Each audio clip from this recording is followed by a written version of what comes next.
on today's Minute of the Apes, why did they add the enhanced stuff and stuff to mods and Star Wars? There's too much. It's too much. It's too much. Star Wars: The Galaxy of Heroes, really? Is that what we're doing now?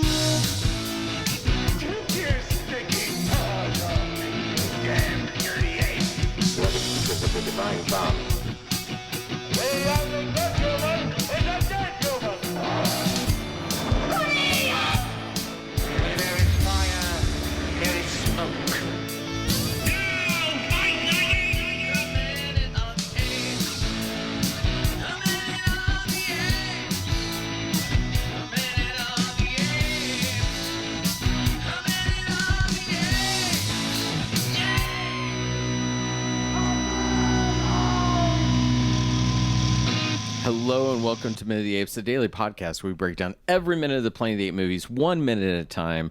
And this week, I have a theme, which is to break the tease and do things with it. That's why I paused it here, because what I think is that most people listen to the song that I wrote for this and the careful attention that I put to constructing a fun little ditty, and I don't think they listen, and I want to catch them off guard. So that's why I'm pausing it in the middle. I'm kidding. Happy Friday. Friday. Oh. Fridays don't hold the same allure to me they used to, because now with COVID and post-working at home life, it's kind of like... All time. Time has no meaning. Okay, and I'm sorry to go back to what I talked about yesterday with Jake. That happened for us on Monday. Yeah. And when that happened, it completely threw my week. That it even got to Thursday, and my brain was thinking it was like Tuesday or Wednesday. I was like, I couldn't do it. Yeah. And so I think that even gets into why when you work from home so much, the world just doesn't move anymore. So Fridays, I'm kind of like, it's another day. So I work on Saturdays at the store, right? And then on Sundays, I'm constantly looking at my numbers. And in fact, in between the breaks, I'm constantly looking at the numbers that get people to our pull list online. And so I don't really have a day off per se. But I do have a sense of, like everybody else, a dread of Monday morning, because I know that it's starting back up again. Like, even though I wake up and I'm like, I don't want to go coach. I don't want to go to the store, even though the store's open. I'm doing inventory. It's a quieter day. I just realize everything is now ahead of me, and it's just going to kind of take me over. Like, I don't really get a day. I know we've talked about this before, but with DC Comics coming out on Tuesdays and everything else coming out on Wednesdays, do you have a contingency that comes in on Tuesdays to get their DC stuff when it's out, or do most people wait for Wednesday? A few. I have people that are just DC readers that will come in on Tuesday to get their stuff. I have one gentleman who likes to come on Tuesdays and get his DC stuff, and then come on Wednesday and get his Marvel stuff. All right. To the discussion of days, I do have a bit of that, because then Sean and I, he'll ask when we're going to play Xbox and things. And I'm like, look, my Monday and Tuesday are music days. It is my band I head up, and then I'm in an orchestra and a jazz band on Tuesday. So I at least have those, and my dread comes into that, because I'm like, shit, this means a full day. I'm being, work and musician. So I get those, but still, I'm curious how many people like me that are working from home predominantly still have that kind of issue. Just the days just feed into each other. Yeah, I don't know how Chris does it. I mean, he works from home. He works from home, and he also writes from home. Right. So I don't know what his sense of his weekend is. Like, I have no, does he leave the house? He goes to walk the dogs every so often, and I do small errands. And I do most of the outside errands, because I'm the one who goes to the store and things like that. So I don't know how he does anything. Like him, because with this film, I'm working every day. Even between the music stuff, I'm working with the guys that I'm doing this with, and it's constant. Shelley's even like, you've got to go walk. And so that's why I've got back into doing my 2.5 mile walk every day, just to keep my sanity of get the fuck out of this house, right? Which I don't then know how to apply that to minute 35 of Tim Burton stuff. How the fuck do I even know where this is going? Go walk for 2.5 Ari likes to get away from hostile situations by writing. That's her kind of creative process. She's like, Richard, you're such a good friend. I love that you see the parallels. Right? She's taking a break. Yeah. Right? That's what this minute is about. All right, Sean, tell us minute 35. What's going on? We're going to start minute 35 with Davidson cleaning up a mess, and ends with Ari saying Thade only cares about her father's influence. All right, here it comes, minute 35. Marky Mark, Aria, Tim Burton, Planet of the Apes. I've lost my appetite.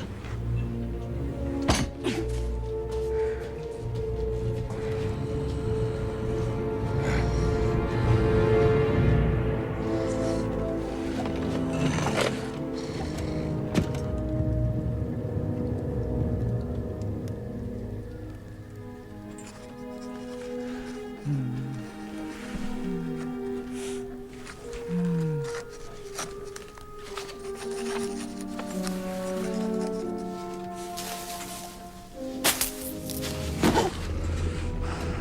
have no patience for these society dinners. I came to see you. Oh, how sweet. You've wasted your time. My feelings haven't changed. I still care about you. You only care about my father's influence. As minute 35, we have an Oberon's worth of apes and humans, 2 displaced pods worth of humans and apes, wild humans, and an ape city. All right, so visually, we get Ari standing up from the table, moving away, her father giving Thade a little hand wave of permission to go after her. We cut to a shot that I want to get to when we get to it. This is a weird, is it a set? Is it a mat? Is it, what is it? Yeah. It's interesting how it's put together. Then we get Ari riding, and that is riding with her foot. I'm kind of curious to see how they pulled it. I think I know how they pulled off that shot, but let's talk about it. They jumps in, they get together on the bed. He leans in and does probably this wouldn't happen in the Me Too generation before she gets up and walks away. So for me, and if anybody wants to stop me, the biggest thing that starts this minute that I at least find interesting and I like is her father kind of giving permission. Yeah, go. Like they looking for the permission to go. He chase was supposed after to say go get her. Okay. That was in the script. He was actually supposed to have some dialogue, but I like this touch a little bit better. Yeah, I think it's nice, and especially the look that he has at him, like, and his eyes just sort of get a little lazy, like, go on. I wish we had known that there was some interest in there. Otherwise, okay, to Tim Roth's detriment on this, in the same way that feels like you're reading a line without any direct interaction with your fellow actors, even though he's delivering some amazing lines and giving us all the Thade we want. Right. There's no level in this, and so I don't have a sense that he wanted anything to do with Ari. And I think even more than that, what the scene gets to, and I'm going to jump ahead in the last bits of it, I don't get when she jumps to, or do you just want my father's favor, what you get out of this. It doesn't feel like there's enough subtext in here for her to make that jump. Right. Because you can't just suddenly say, hey, Luke, I'm your father, if you've not peppered in ideas of who is his father until then. And for them never to allude to that. Yeah, that they're... This just seems like they pulled it out of the hat. Let's jump back before we get into some of that, though. And let's talk about that.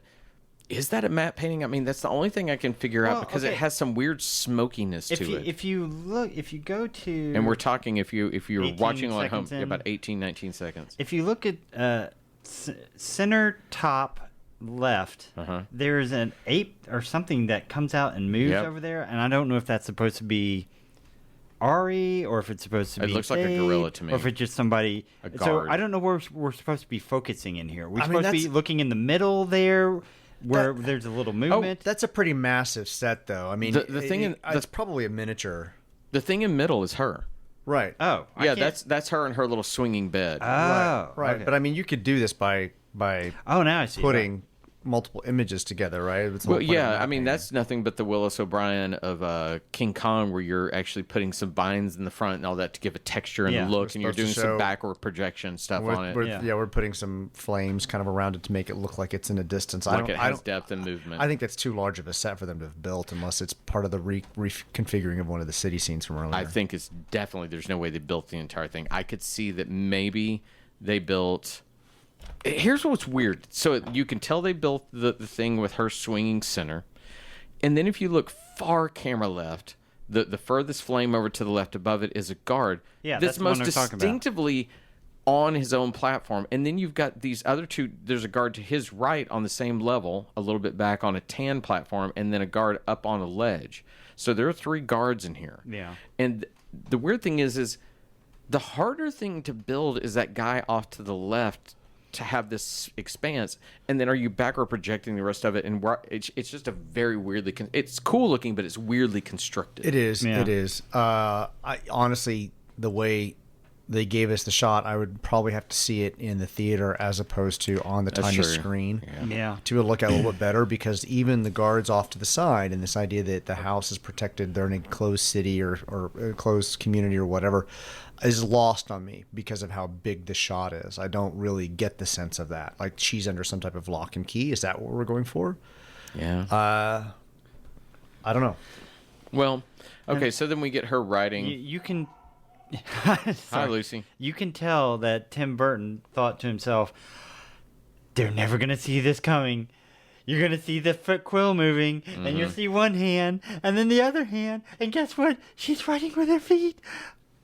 And then it's really the simplest of tricks too. So it pans down, and when you look, at first it feels like there's movement, but the book is in front of the hand, the foot, and then there's a Piece of paper. something going down here, which is a Blocking fake it. leg, and there's a hand coming up through that book. It's got to be how they're doing it, and the paper is hiding the wrist. Although it's the weirdest non-moving hand if it's a actual person's hand, because it's holding the quill where you wouldn't hold a quill, Right. at the crook of your fingers instead of at the tip of your fingers. Yeah. And if you look at the other hand or the other foot, it kind of curls its fingers in, but Yeah. not naturally.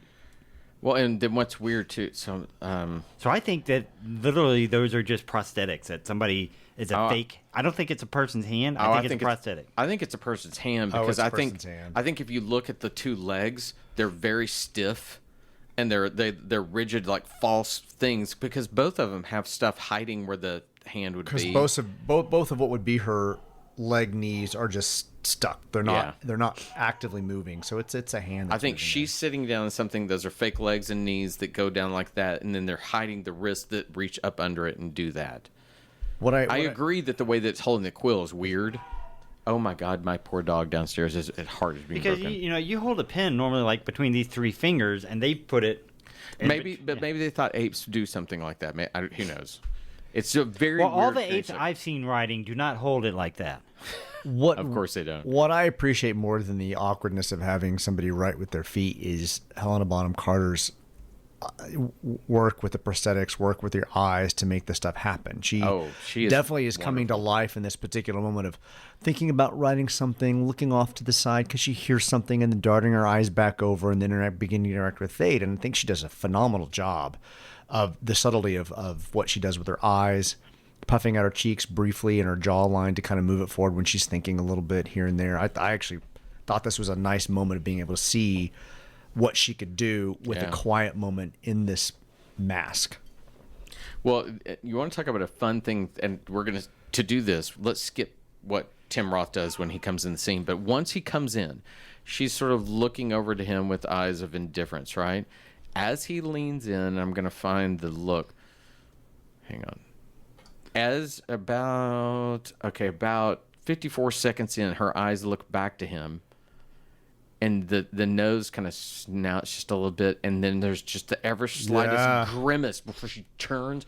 And that it's those subtle moments that an actor gets, not the "ooh, I'm going to explode in this," but the "ooh, just disgust." And she shows disgust through that makeup, and that's pretty fucking stellar. Yeah, and she has to be. I mean, as an actor, I'm not saying that she just has wooden face, Marky Mark, but she. She really has to move to make this happen. So she's, as an actor, consciously thinking, I need to show this through this. In the same way we talked about Cornelius and Zira being able to move through their masks and kind of emote. And that's what she's doing here, right? You think about Roddy McDowall and those stories they had where he would get in front of the mirror and just move his face to see what it did and how it registered. Robert Pattinson, you heard that with the most recent Batman, that he took it and he's like, I knew I had to go, my acting had to go to level 10 to be seen through at a 1 through the mask. And I'm sure she's doing the exact, she had to have done the exact same thing. Like, I know what the scene is going to be. I know how to, I'm going to practice kind of getting this motion and make it happen. I love it. And how far do I actually have to take my face just to get that slightest thing through this prosthetic? Yeah. She's wonderful. Now, Tim Roth, as he comes in, and it's one of my favorite things in the whole world is when we do a character jumping in, and how, you know, they're literally, you're cutting the motion down. So they could literally jump off a 1 foot thing and they come up and it makes it look like jump. He probably just jumped from exactly where he was, just hopped up in the air as high as he could. And then he comes in, he does it. But, you know, he sells the shit out of this stuff. And especially He comes in, he jumps in, and then he puts his hand on a light or something, and the way he sort of swings, very ape-like. The shoulders are loose. Well, I mean, it's wonderful. I mean, haven't you ever like walked in on somebody you wanted to be kind of seductive with, and that hand is kind of always up? So, no, I'm serious. Yeah. Like, this is a thing. Cock This your is hip to the side. This is an approach. Having that kind of hand up, like, hey, what's going on? That's an approach, and that's what he's doing. I literally think of, and I'm not kidding. And you have to do this when you're a performer. My guitar's over there. When I walk on stage, half of what I do, and I've done it. What does it look like when I hold a guitar and do that? Because I don't want to come off and hit it and look like an idiot. Half of what you'll do is when you lean on a microphone, it's all posturing. Right. And you better know how it sells. Because you know what my job is when I'm on stage is to make Sean drink more and for that bar to make a lot of money, right? That's the same thing here. Is they understand how am I perceived? Your when job I do that? is to play Freebird and shut up. Oh God, did I tell you about the guy that heckled me with Freebird? No. Okay, I'm going to go off. Okay, on a side. okay, go for it. Real quick aside, we play a place in Deep Ellum. This guy comes in and right away is like, he does not belong here. He didn't look like a patron for a Deep Ellum thing. You know, Deep Ellum here in Dallas is a fairly young community. Maybe 35 is the top end. We're a surprising band to be there, but people get into it because of how we play. And this guy shows up and goes, Freebird! And I jokingly said, hey, ma'am, I don't know if you know it, but bartenders nowadays will actually kick a person out for saying the word Freebird. The audience dies laughing when I said that.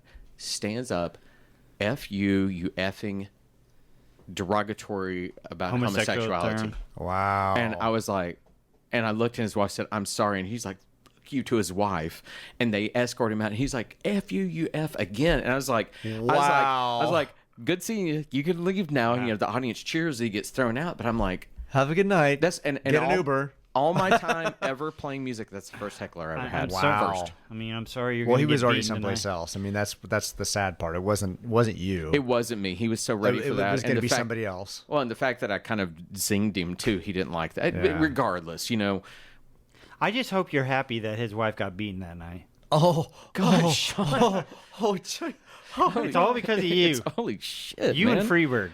I should have played Freebird. Anyway, do you remember that free comic book day where one of the writers Oh yeah. started flirting with somebody else's girlfriend or wife? Uh-oh. And she went and sat on his lap. Mm-hmm. And then the can I know who it was when this is over? Yes. And then the boyfriend or husband reaches over and punches him across the table. Yeah. And we had to send our writer friend home because clearly he was too lit, and we had to get him in a limo. I think we had a limo that year or whatever Yeah, it was. maybe, yeah. And we sent him back to the hotel because he was acting up. Well, he also peed in the corner of the live art show. But Yeah. he Are got you sure it wasn't Sean? but he got punched. Damn. But his girlfriend or spouse was willing to sit on his lap. Like, it was, I don't know what was happening there. Yeah. Okay, so all of Anyway. that, we all have our posturing, we have our poses, and especially when we lose our decorum. Thade in this moment does not lose his decorum. No. He is nothing but swaggering perfectness. So the fact that Thade is hitting on her, does that mean that the person that he was with earlier with his niece, is that his sister? Is that his cousin? We're going to Is assume this it's a his sister friend? because it was still kind of vague, but he Yeah. said his niece, so that Yeah. must be his sister. Yeah. The creepiest thing that he does, and it's honestly the first time in the makeup to me that I can see that's Tim Roth 100%, is roughly at about 55 seconds when he does the creepy little turn into her head. And Wait, you're do like, that noise again, and then say "I Poppy" at the end. Wow. This episode may be the most weirdly divergent episode we've ever done. But he does a fan-fucking-tastic job of being a creep here too. And it's the thing about having actors like these two. These are not superstar actors. They're those really good, solid actors. When they're in even the worst of shit, they're good. Because I'd put it to you this way: if you did not know, you wouldn't probably not think Thade is the same person that's Abomination. No. I mean, because he's using his real voice in She-Hulk, where you get a little bit of a British lisp, where Right. the W's kind of come out a little bit more. And here, he does not sound like Tim Roth. No, Yeah. not at all. And it's the same for her. You think of, again, with Me Loving Sweeney Todd when she's made up like that, or when she's in The Crown. This is an actor who melds herself into her role. And thank you for calling her an actor and not an actress. I hate that because you don't go to a doctress, you go to a doctor. You don't go to a paintress, you go to a painter. I don't hate it. I'm like, I do my best to do it. And if somebody does it, I'm like, it's not the worst thing in the world. I'm not calling you a hey fuck face. So, yeah, but still. But she and Tim Roth are those actors that step into roles and find something. And how many times have we asked for that? How many times have we asked Marky Mark to find the delicious moments and somehow bring something that's not on the page? You know, you don't spell out everything for an actor. They must find their things on the page. And these guys are finding it. It's beautiful. Well, this is our real first introduction to the fact that he likes her. Or he wants her for a reason. For political reasons or power, yeah. He has some sort of desire for her. And she bounces back with the comeback, you just want my father's influence, right? So at least we're getting a sense of where their characters are to one another. I think, as you said that... we're far into this movie just to now get this revelation, but go ahead. But I think as you said that, and I had asked before, that these ring a little hollow because we've not heard anything before. I think maybe what I wanted to see before was him wanting her father's favor. So that if she were to say, you just want my father's favor, we would at least see that he covets that. We've not seen enough of that sucking up to him. He would have apologized the minute he knocked the food over the table. For a guy who wants favor, you come in, you act like a dick to my staff, you beat up my human, you spill food all over the place. Wow, you really want my favor? He needed a beer in one hand. Yeah, could have accepted a white beater. Yeah. Why didn't she say that to him? If she had said, "You treat my father with disrespect," yet you want his favor. In that moment when he's like, "I like you," and she's like, "For somebody that came in my house, knocked it over, did all those things, almost the list you gave." Yeah. You sure have a funny way of earning my father's favor. You show up late. And now it's like a compiling list, and that would have been perfect. Poor Todd. But the two of them are great.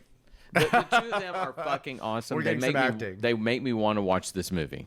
Have you watched? How caught up are you on She-Hulk? I'm caught up. All right, yeah. We're going to hit that tomorrow's in between. Yeah, Rich and I already mentioned that while you were just like downstairs. It's kind of like Tatiana and him have the same chemistry They as do. Helena and him. Yeah. Well, we'll get there. That's tomorrow's in between. That is it for this week. We are done. We're out of here. Make sure you check in tomorrow so you can hear that conversation. But until then, everyone have a great day. Bye.